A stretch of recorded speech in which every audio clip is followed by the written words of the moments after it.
Meu marido e minha irmã tiveram um caso, mas minha família inteira ficou do lado deles e me cortou. Ela o deixou por outro homem e agora todos estão me implorando para perdoar ele. Nunca pensei que estaria compartilhando essa história, mas eventos recentes me levaram a um ponto de ruptura, e preciso da perspectiva desta comunidade. Meu ex-marido João, de 34 anos, e eu fomos casados por 8 anos antes de tudo desmoronar. Nós nos conhecemos na faculdade, namoramos por 3 anos e tivemos o que eu pensava ser um casamento sólido e feliz. João era charmoso, confiável e bonito. Nós tínhamos objetivos em comum. Ele sempre apoiou minha carreira e tudo parecia certo. Eu achava que tínhamos algo sólido, e nunca imaginei em 1 milhão de anos o quão errado eu estava. Enquanto crescia, eu sempre fui a responsável na família. Meus pais me elogiavam por ser a filha confiável e madura que seria uma boa esposa um dia.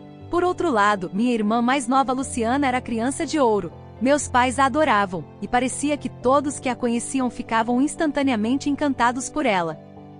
Mas eu nunca pensei muito sobre isso porque ela era minha irmã, e eu a amava. Claro, meus pais sempre pareciam se concentrar nela, mas eu simplesmente ignorava isso como uma dinâmica familiar típica. Eu achava que toda essa coisa de filha perfeita era só a maneira como eles a viam. Olhando para trás, eu deveria ter visto sinais de alerta. Luciana estava sempre por perto porque nossas famílias eram próximas, e ela e João se davam bem. Cheguei cedo em casa um dia do trabalho porque não estava me sentindo bem. A casa estava quieta, e notei uma das bolsas de Luciana na sala de estar. No começo pensei que ela só tinha vindo para uma visita, mas enquanto eu andava pelo corredor, eu podia ouvir eles conversando em nosso quarto. Meu coração afundou, mas eu disse a mim mesmo para me acalmar, para não tirar conclusões precipitadas. Mas quando abri a porta e os vi pelados, foi como se meu mundo inteiro tivesse desmoronado ao meu redor. Nunca vou esquecer o choque em seus rostos quando me viram ali.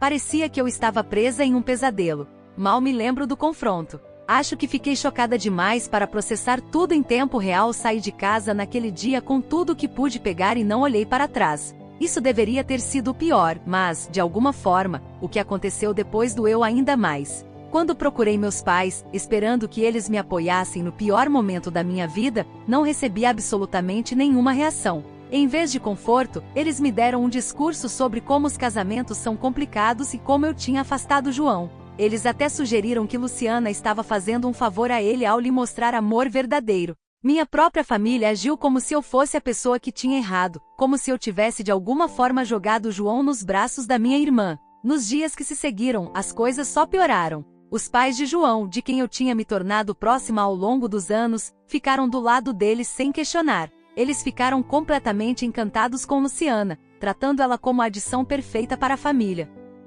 Ambas as famílias apoiaram João e Luciana firmemente. Eu era descartável para eles, facilmente substituída por alguém que eles achavam que era mais adequada para o papel de esposa e nora. O processo de divórcio foi rápido e brutalmente frio. Eu não conseguia suportar manter nada que me lembrasse de João ou da vida que tínhamos compartilhado, então deixei a maior parte para trás. Me mudei para um apartamento minúsculo, tentando descobrir como reconstruir minha vida sem apoio. Perdi quase todos no meu círculo social porque, graças à influência e às conexões da minha família, João e Luciana conseguiram me pintar como amarga e instável, e Luciana como aquela que salvou João de mim. Mas, de alguma forma, eu consegui superar isso. Eu me joguei no trabalho e lentamente comecei a conhecer novas pessoas, pessoas que não sabiam sobre a bagunça que tinha se tornado minha vida. Eu fiz novos amigos, alguns vizinhos que eram gentis e com o tempo comecei a reconstruir. Eu sempre pensei que precisava da minha família para me sentir inteira,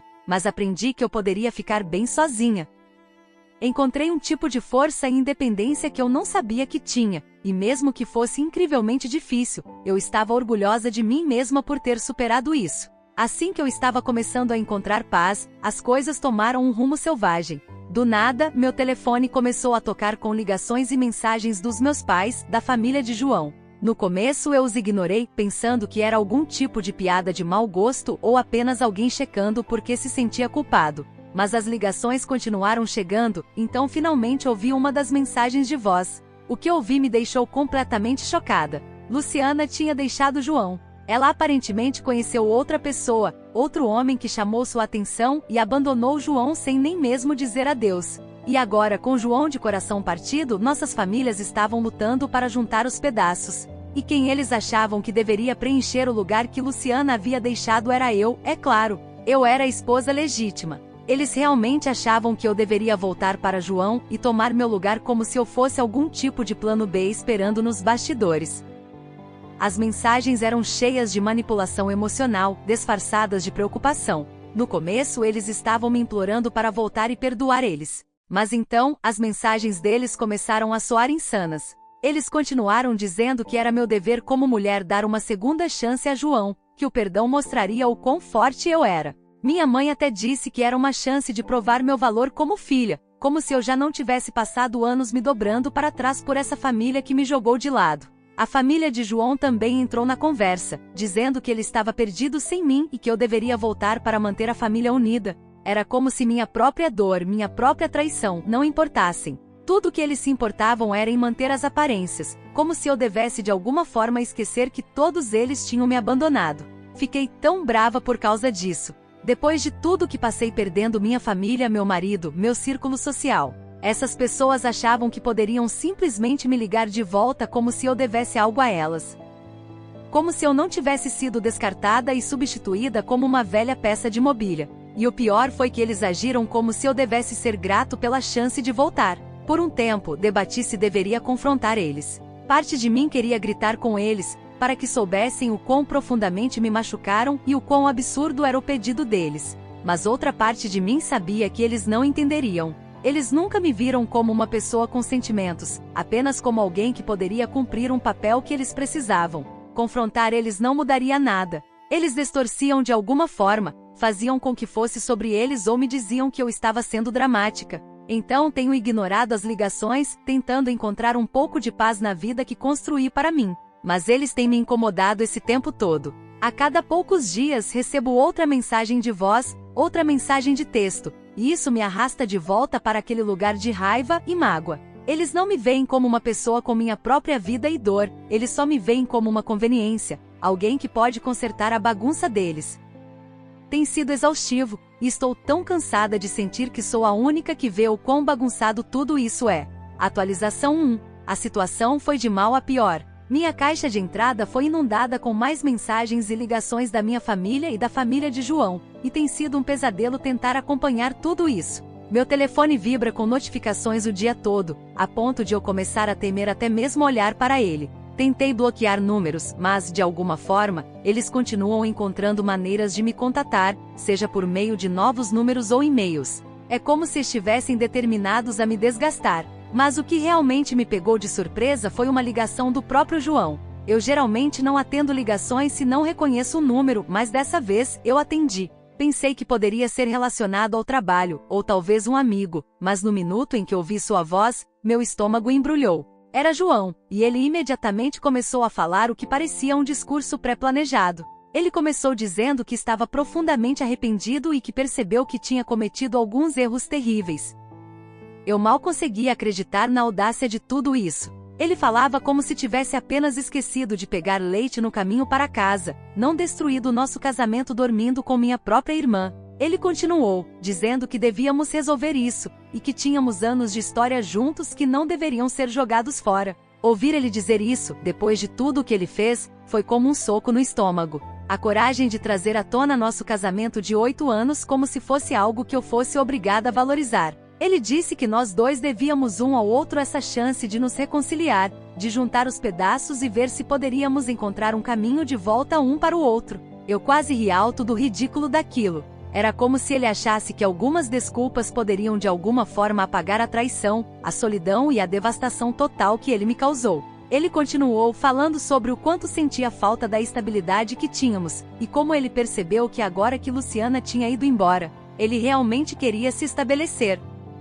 Eu apenas fiquei sentada lá, completamente atordoada, e mal consegui dizer alguma coisa porque cada palavra que ele falava estava me deixando mais e mais irritada. Quando eu finalmente o interrompi e perguntei o porquê agora ele se importava com isso, ele me deu uma desculpa patética sobre perceber o que ele tinha perdido e como ele achava que eu seria forte o suficiente para superar isso e aceitar ele de volta. Desliguei na cara dele e depois disso as mensagens dos meus pais começaram a chegar ainda mais implacavelmente. Eles realmente tiveram a coragem de dizer que agora que eu tinha João implorando por perdão, Era prova de que ele estava arrependido e que eu deveria ver isso como algum tipo de vitória ou um sinal de que eu deveria voltar para ele. Eles pareciam completamente cegos para o fato de que eu era a pessoa que tinha sido injustiçada, que eu era a pessoa que tinha sido jogada de lado como se nada tivesse acontecido. Por pura frustração, acabei ligando para Luciana. Eu não tinha ideia do que eu ia dizer a ela, eu só precisava desabafar. Ela não atendeu, então deixei uma mensagem de voz, dizendo que toda essa confusão era culpa dela e que ela deveria lidar com isso. Lembrei ela de que ela tinha destruído meu casamento e minha vida, e que cabia a ela se explicar aos nossos pais e assumir a responsabilidade. Fiquei tão furiosa que acabei enviando um e-mail para ela também, só para que ela não pudesse me ignorar. Eu estava com raiva e magoada e não me contive. E claro que Luciana nunca respondeu. Ela causou esse caos, separou duas famílias e foi embora sem pensar duas vezes. E agora, ela estava com um novo homem, provavelmente nem pensando na destruição que ela deixou em seu rastro. Ela me deixou para lidar com as consequências enquanto ela conseguiu sair impune. E aqui estava eu, atendendo ligações e e-mails de familiares que ainda acreditavam que eu era a pessoa que poderia consertar tudo. É como se eles não conseguissem entender a ideia de que eu não era uma peça descartável que eles podiam simplesmente pegar e largar quando quisessem. Uma ligação particularmente horrível veio da minha tia, que sempre foi uma das poucas pessoas em quem eu confiava na minha família. Ela estava praticamente me implorando para voltar com ele e me disse que as pessoas cometem erros e que o verdadeiro perdão significa dar às pessoas outra chance. Ela me disse que, como mulher, era meu dever perdoar, mostrar graça diante das dificuldades. Eu me senti tão traída até por ela. Era como se ela estivesse dizendo que minha dor, minha mágoa, não importava tanto quanto manter uma falsa sensação de harmonia. Eu estava tão abalada que não conseguia nem responder, apenas desliguei e chorei. Eu queria poder simplesmente cortar todos eles, mas é tão difícil. Apesar de tudo, uma parte de mim ainda se sente presa a eles, ainda anseia por sua aceitação ou aprovação. Eu sei que não é saudável, e sei que eles me mostraram quem são, mas não posso negar que dói. É como se uma parte de mim ainda fosse aquela garotinha que só quer que seus pais a amem incondicionalmente, mesmo que eu saiba agora que eles nunca o farão de verdade. E essa percepção é quase tão dolorosa quanto a traição em si. Então aqui estou eu, me sentindo perdida de novo. Achei que tinha superado isso, que tinha conseguido juntar os pedaços da minha vida, mas eles continuam me arrastando de volta. Parte de mim quer confrontar eles, dizer a todos exatamente o que penso sobre seus chamados valores familiares, mas outra parte se pergunta se vale a pena a energia. Eles me mostraram quem são, e eu sei no fundo que nenhuma quantidade de explicação os fará me ver como eu sou ou respeitar meus limites. Mas é difícil ir embora completamente quando eles continuam me puxando de volta. Agora mesmo estou exausta, mental e emocionalmente. Sinto como se estivessem tentando apagar tudo pelo que trabalhei, cada pedaço de paz que lutei para encontrar. Se você está curtindo o vídeo até aqui, já deixa o like para dar aquela ajuda. E se ainda não for inscrito no canal, aproveita agora para se inscrever e ativar as notificações. Assim você não perde nada do que vem por aí. Bora continuar. Atualização 2. Nada se acalmou. As ligações, mensagens de texto e e-mails da minha família e do João ficaram tão ruins que finalmente decidi cortar todos. Bloqueei seus números, e-mails e até suas contas de mídia social. Não foi uma decisão fácil. Por alguns dias eu realmente senti como se tivesse vencido uma pequena batalha. Meu telefone não estava acendendo a cada 5 minutos com outra tentativa de me fazer sentir culpada, e pela primeira vez em meses, eu podia simplesmente existir sem o barulho deles no fundo. Mas é claro que essa paz não durou muito. Nada nessa situação parece me deixar respirar por muito tempo. Poucos dias depois de bloquear todo mundo, cheguei em casa do trabalho, cansada e querendo dormir, e lá estava ela, minha mãe, parada do lado de fora do meu apartamento como se fosse a coisa mais normal do mundo. Eu nunca tinha contado a ela para onde me mudei depois do divórcio. Então, o fato de ela de alguma forma ter me rastreado pareceu uma grande violação da minha privacidade. Por um segundo, pensei em fingir que não a tinha visto e simplesmente me virar, mas eu sabia que isso só atrasaria o inevitável. Se eu não a encarasse agora, ela continuaria voltando até que eu o fizesse.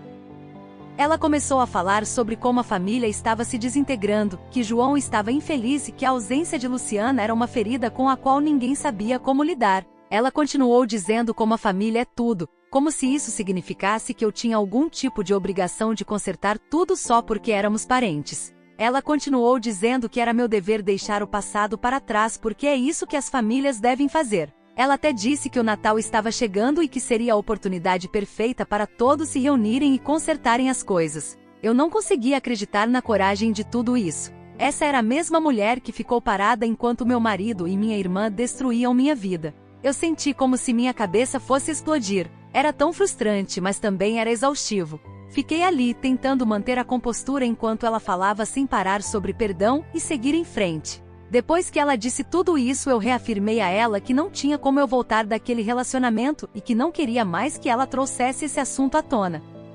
Tivemos uma pequena discussão por conta disso, mas mantive a minha palavra.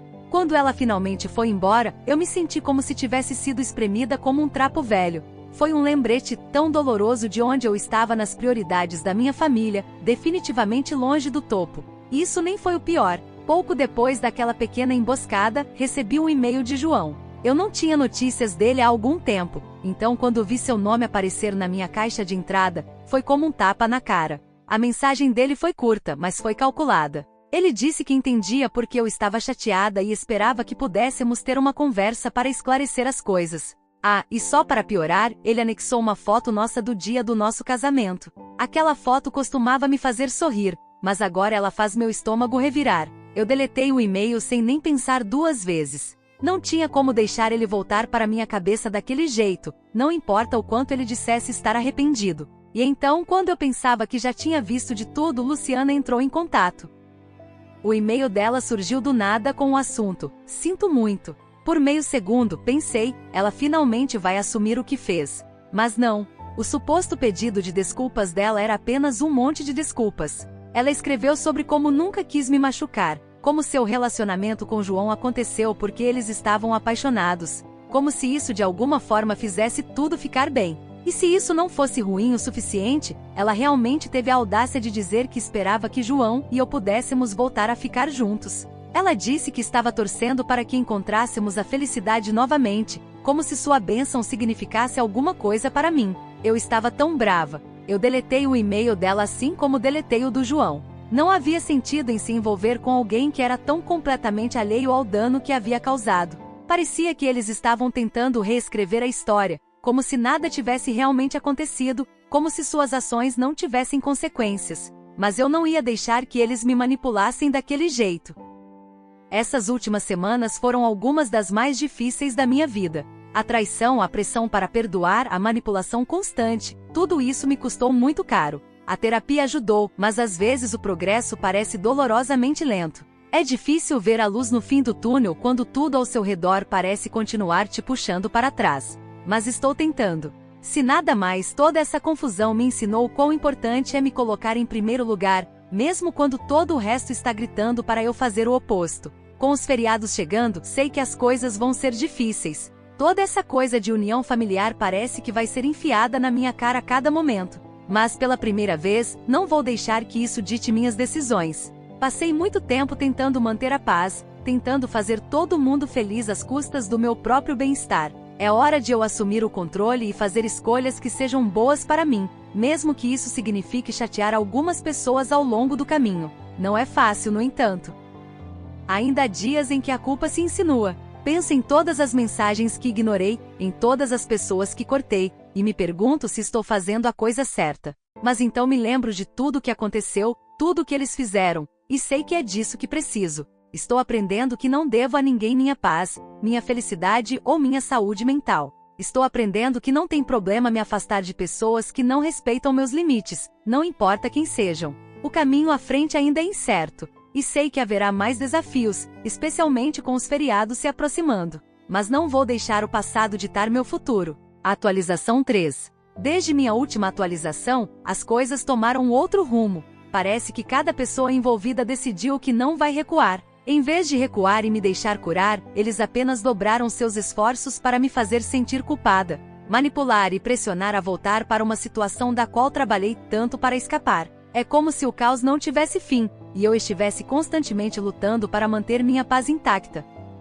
O primeiro grande sinal de alerta foi uma carta que recebi pelo correio dos pais de João há cerca de uma semana. No começo, pensei que talvez fosse uma tentativa de reconciliação, ou pelo menos um pedido de desculpas pela parte deles em tudo isso. Mas não, a carta não era nada além de acusações. Eles falavam sobre o quão egoísta e imatura eu era por não perdoar João e por não juntar a família novamente. Segundo eles, minha recusa em me envolver estava de alguma forma piorando tudo para todos os outros. Como se, de alguma forma, fosse minha responsabilidade consertar uma bagunça para a qual todos eles contribuíram. Mas o verdadeiro problema estava no final da carta, quando eles ameaçaram me expor para nossos amigos em comum. Eles disseram que se eu não fizesse a coisa certa e falasse com João, eles arruinariam minha reputação e me pintariam como a vilã. Era irritante para dizer o mínimo, e honestamente, isso só deixou claro que eu não podia confiar nessas pessoas. Eu tinha que me proteger delas, não importa o que acontecesse.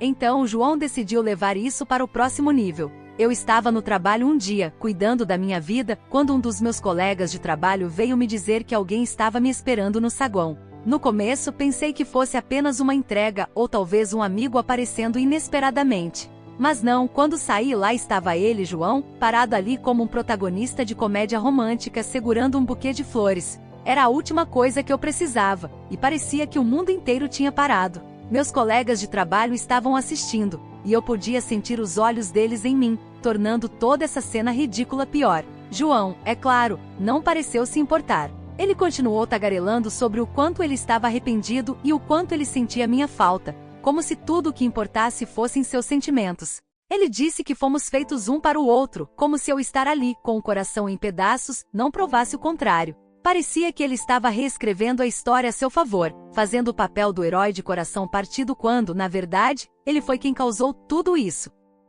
Foi egoísta e honestamente, parecia que ele estava tentando me fazer sentir mal por ele em vez de assumir a responsabilidade por suas ações. Eu estava tão brava, mas tinha que ficar calma. Eu disse a ele que ele precisava ir embora imediatamente, que este não era o lugar para suas desculpas. Ele me ignorou. Então voltei para o meu escritório, tremendo de frustração. Me tranquei lá dentro, tentando recuperar a compostura e chamei a segurança para remover ele. Eu não queria escalar as coisas, mas naquele momento estava claro que eu não tinha outra escolha. Eu tinha que me proteger novamente. Mais tarde naquela noite, tomei uma decisão que nunca pensei que teria que tomar. Eu pedi uma ordem de restrição contra João. A ideia de fazer isso, de ter que obter proteção legal de alguém que eu amei, era de partir o coração. Mas eu sabia que era a única maneira de manter ele fora da minha vida para sempre. Eu não podia simplesmente ficar sentada e deixar ele continuar aparecendo sem ser convidado, invadindo meu espaço e me fazendo sentir impotente. Eu tinha que assumir o controle. Sobre minha família eles também não pararam. Mesmo que eu não tenha tido contato com eles, eles encontraram novas maneiras de tentar me alcançar. Uma das minhas primas, alguém com quem não falo há anos, me enviou uma longa mensagem sobre perdão e como todos sentiam minha falta. Claro, ela não mencionou o fato de que nenhum deles se importava comigo quando eu estava lidando com a traição. Outra tia distante entrou na conversa com um e-mail sobre como eu precisava ser uma pessoa melhor e deixar minha raiva de lado. É loucura para mim que essas pessoas, que nem estavam na traição, sintam que têm o direito de me dizer como curar. Elas não têm ideia do que eu passei. Mas a parte mais difícil, a parte que tem sido mais dolorosa, é minha mãe. Apesar de tudo, apesar do nosso último confronto, onde deixei claro que não queria ter nada a ver com essa confusão, ela ainda está tentando me fazer sentir culpa para voltar. Alguns dias atrás, ela me deixou uma mensagem de voz dizendo que eu estava destruindo a família ao me recusar a perdoar João e Luciana. Ela nem sequer reconheceu a dor que eles me causaram. Tudo que ela se importava era como minhas ações os estavam afetando. É difícil não se sentir esgotada por tudo isso. Toda vez que penso que estou me distanciando do caos, alguém encontra uma nova maneira de me arrastar de volta. Mas com tudo isso percebi algo importante. Mereço algo melhor. Mereço algo melhor do que João. Algo melhor do que a dinâmica tóxica da minha família e algo melhor do que a vida que tentaram me forçar a ter. Me mudei para um novo apartamento que eles não conhecem. Bloqueei ainda mais minha privacidade, um novo número de telefone, segurança mais rigorosa em minhas contas. É triste que eu tenha tido que ir a esses extremos, mas é necessário para minha paz de espírito. A terapia tem sido minha tábua de salvação. Meu terapeuta me ajudou a entender que não tem problema me proteger, que cortar pessoas tóxicas não é apenas aceitável, é essencial. O progresso é lento, e alguns dias parece que estou mal conseguindo me segurar. Mas pela primeira vez em muito tempo, estou me colocando em primeiro lugar, e isso é algo que nunca fiz antes. O que acharam dessa história? Deixe sua opinião nos comentários. Não esqueça de deixar o like, se inscrever no canal e ativar o sininho para acompanhar mais vídeos como esse. Até logo!